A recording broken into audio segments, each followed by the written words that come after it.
The reason why they put the railroad here was that the 35th parallel was a geographically natural way to get across the country. And so, that's why the Beale Wagon Road was here, then the railroad, then Route 66. I mean, it has more to do with geography. Route 66 is primarily known, I think, in people's imaginations as a tourism center. But in Winslow and many other towns along the route, it was also the business or the civic district for the people that lived here. Well, the La Posada sat right close to the railroad tracks. But you had Highway 66 running around on the other side of it. But if you came on the train, you definitely had to come into the Harvey house. And if you ever came in off the highway, again, you had to park out front and come in that door. I worked behind the counter. There was 2 big horseshoe type counters, and they all had this beautiful tile tops on them, squares of tile. The Fred Harvey Company had a partnership with the Atchison-Topeka-Santa Fe Railroad to provide a fine dining experience to travelers along the railroad. The Harvey Girls were employed to work as waitstaff. Of course, the Harvey Girls started, 30 years before women could vote. So it's a pretty feminist story at each generation. So this has everything from, law notices from Fred's family, and then every little story. You can download these online now, but back then you had to find them, bring them into microfilm to the University of Pennsylvania Library, take pictures of them. This actually for our anniversary, the year the book was done. I wanted an El Tovar seltzer bottle that says Fred Harvey El Tovar on it. Whimsical ashtrays for numerous smoking clientele were among many things designed by the Fred Harvey Company's lead interior designer and architect, Mary Elizabeth Jane Colter. Colter drew upon the Southwest and Native American traditions and iconography for inspiration. I think what's really interesting about Mary Colter is her real focus on trying to bring this idea of what the Southwest should look like to the public. She's gone through and color palettes and the history and the types of furniture, as well as being able to blend that into something that somebody from back east who's never been out west might be able to understand and see.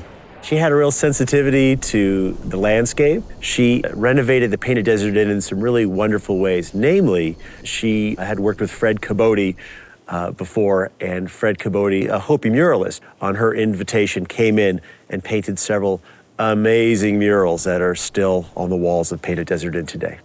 She was a pretty feisty character, and rightfully so. She had to probably assert herself. El Navajo was a Harvey House hotel in Gallup, New Mexico. It had a couple of openings, but the second and main opening was in the mid-1920s, before Route 66 was officially completed, but there was still enough of Route 66 from Albuquerque to Gallup that people came on Route 66 to attend the opening ceremony of this hotel.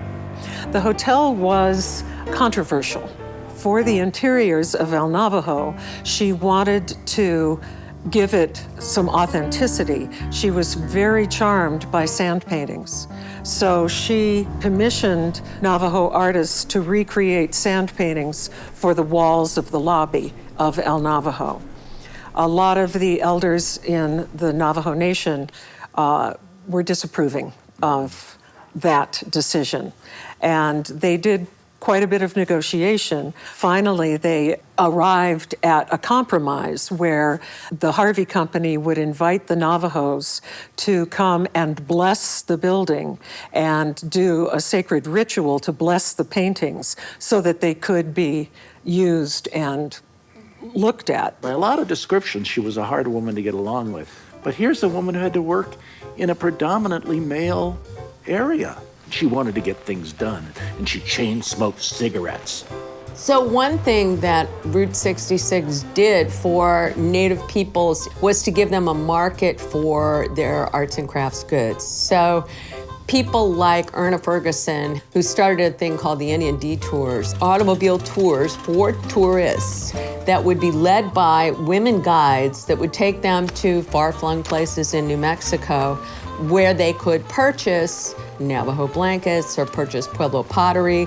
That kind of thing really had a kind of invigorating effect on the Indian arts and crafts market. And you think about people like Maria Martinez, who is understood as a innovator in Pueblo pottery styles, had a market that she would never otherwise have had that road not been built and had those tourists not been coming through. The Fred Harvey Company expanded its reach to accommodate the motoring public by partnering with Erna Ferguson on the Detours. These excursions departed from Fred Harvey establishments, conveniently positioned near both the railroad and Route 66. How many people are we expecting? Today it is 4 people. They're from Arizona. The first Harvey car left the Castaneda Hotel in May of 1926. So a lot of people did come off the highway and visited Las Vegas because at that point it was only 6 miles off the highway. And then get into those fabulous Harvey cars, which were Packards and Cadillacs. The Packards broke down a lot on the highway because it was pretty rough. Of course, everyone loves Santa Fe, and that actually became the headquarters for the Indian Detours about 6 months later.